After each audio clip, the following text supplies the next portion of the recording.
Welcome to Raised on MTV.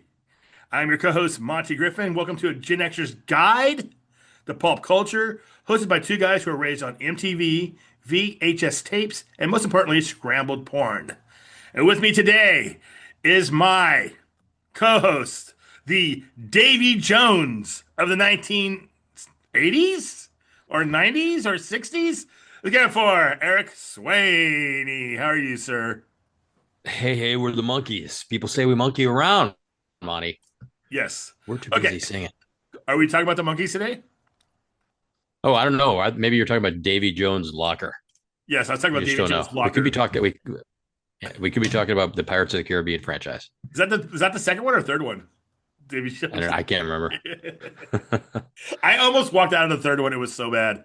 I was like, "This is horrible." I almost walked out, but I was with a friend, so I can do it. All right, Eric. What are we talking about today? We were talking about on February 17th, 1995. The Brady Bunch movie was released. It was surprisingly good Nice. and made money. Yeah, it was good. That was a great one, especially because of it was the first time we saw the doppelganger of the original Marsha. Oh, we'll get over that. We'll go over that later. So basically, this movie had a $10 million budget. It made $54 million at the box office. Movie studios in the 90s found out if they would make TV shows, I'm sorry, make movies of the TV shows we watched as kids, that we would go see them in the 90s. And Eric, was that true? Absolutely. Dukes of Hazard. Well, that was later. That was in Yeah, 2000s, wasn't it? Yeah. Okay. But yes, it's true. It's true. true. Okay.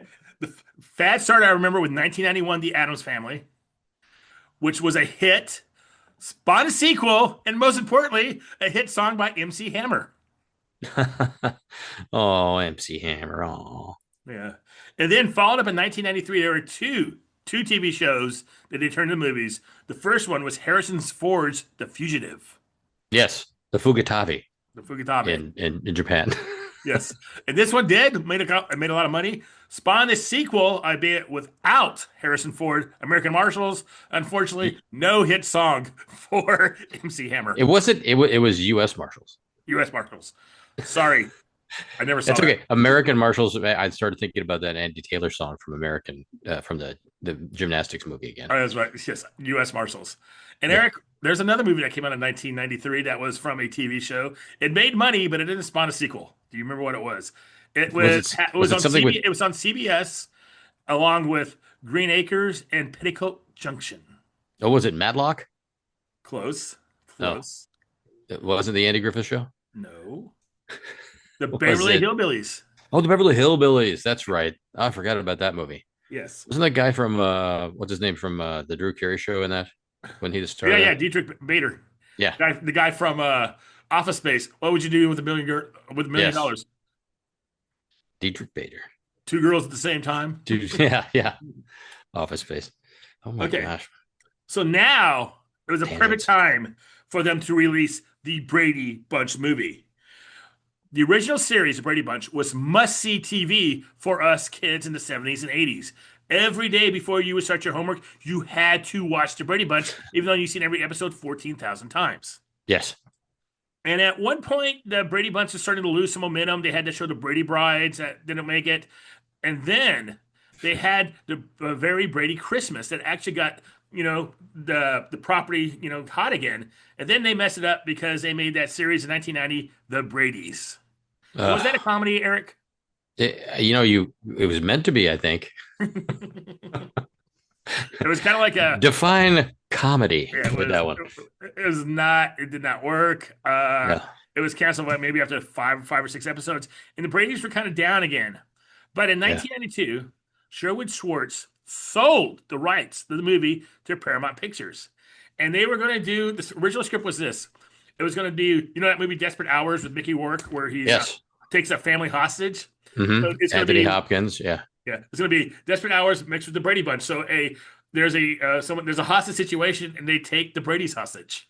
Well, that might have been interesting, actually, if you think They about it. kind of do that in the sequel. There's a kind of Yeah. a thing with that. So didn't work. So basically, what they did is they made this movie a retroactive comedy.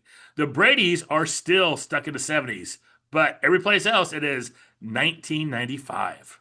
That's right. That was very good because they allowed the Brady's to all play it straight, like they were still, hey, what's going on, guys? Let's Yeah. do that. They were all like stuck in the 70s. I mean, the outfits, the attitudes, the architectural design. Oh, it's incredible. Okay, here's the plot of it. Okay, ready? Yeah, It is. The original 1970s TV family is now placed in the 90s, where even more square and feels more out of place. Sponsored by Mr. Pibb. Mr. Pibb Zero, There you go.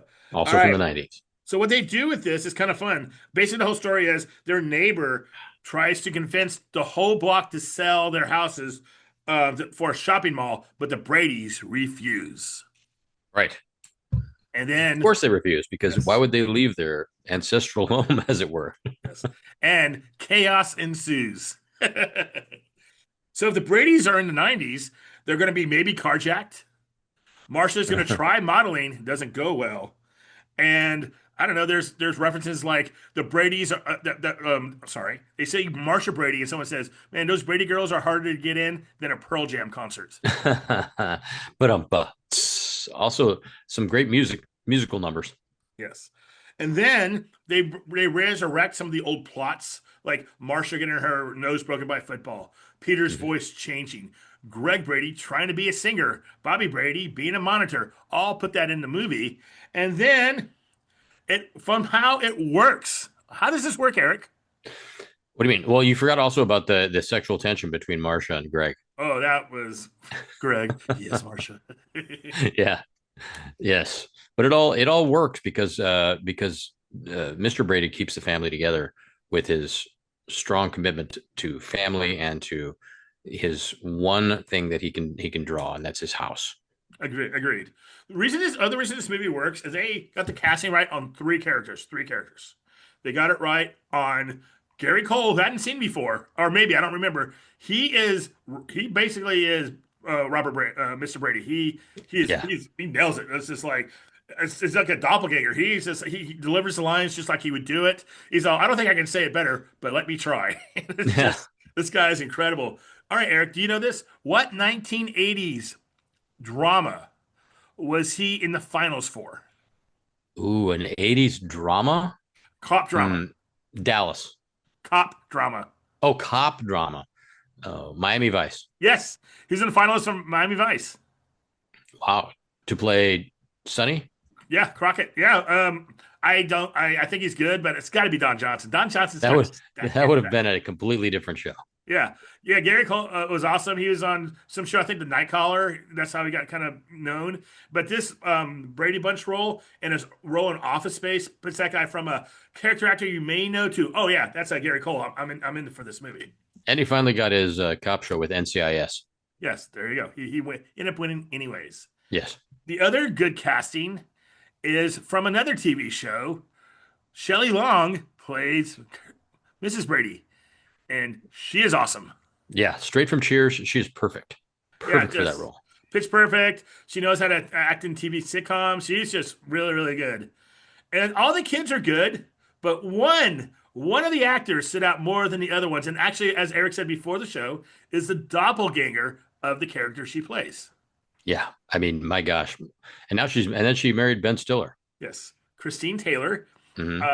She is, I think, because she looks so much like Marsha, and she's actually a really good actress. I think they kind of made the movie more about Marsha than the other kids, just because Yeah. they put her on more things by herself, like going on a modeling thing or going on a date. As always, Marsha, Marsha, Marsha. Marsha, Marsha, Marsha. So Ben Stiller was like in an interview in the late '90s or early 2000s, saying to this day, like back then, people would go up to Christine Taylor as Marsha, but they thought she was the original Marsha. Wow. Yeah. But of course, no 1970s series movie is complete without cameos from the original cast. Maureen McCormick. Sorry. I And just Marie read McCormick, yes. The original cast made cameos, and this little band made cameos. Eric, Marsha gets picked up by what musician on the way to the prom? Well, isn't it? Now I can't remember, money. Now you've thrown me for a loop because I thought it was Eddie Vedder because as we mentioned Pearl Jam. No. Well, since your memory went, I introduced you as the Davy Jones of the Oh, 1960s. okay, DaveyJones. That's right. And she thinks he's really just groovy. Yes. And Eric, in the scene, do any of the kids know who Davy Jones is?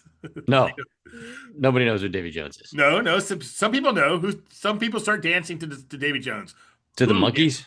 No, the teachers. Oh, the teachers, of course. Well, yeah, you said kids. That's it. Anyone. But anyways, and then Okay. they have a talent show. I think Greg Brady wins, and who are the judges of the show? The original cast? No, the monkeys. Oh, the monkeys. See how it all ties together, Ronnie? The Monchichis, the monkeys. I think I must have accidentally watched a Very Brady sequel instead. Actually, I think that one's better. I like that one better because a Very Brady sequel. Tim Matheson plays Carol's long lost husband, Hmm. and he's basically the first one is the Brady's in the real world. Hawaii. Hmm. This one is a real person in the Brady world. And the Yeah, and they best go to thing in the Hawaii. movie, they end up in Hawaii. But the best thing in the movie is Alice makes some spaghetti and finds some mushrooms in Tim Matheson's bag. And Eric, are they regular mushrooms? Oh, no, no, no. They're drug mushrooms. Yes. And he's tripping with the Bradys. Yeah. Yeah, this was this was actually better. One of those sequels. It's like kind of like Aliens. Yeah. Oh yeah. No. Unfortunately, though, it only made half the money as the original, but I thought it was better. They made another sequel in 2002 called The Brady Bunch in the White House with Gary Cole and Shelley Long, but they had to have different kids cast because, they're almost 10 years older. I have never seen that to this day. And the Brady Bunch lives on because of the series and, most importantly, because of these Brady Bunch movies. That didn't even get a theatrical, did it? What? The Brady Bunch in the White House, it was a TV movie. Yeah. Yeah. That's too bad. Yeah.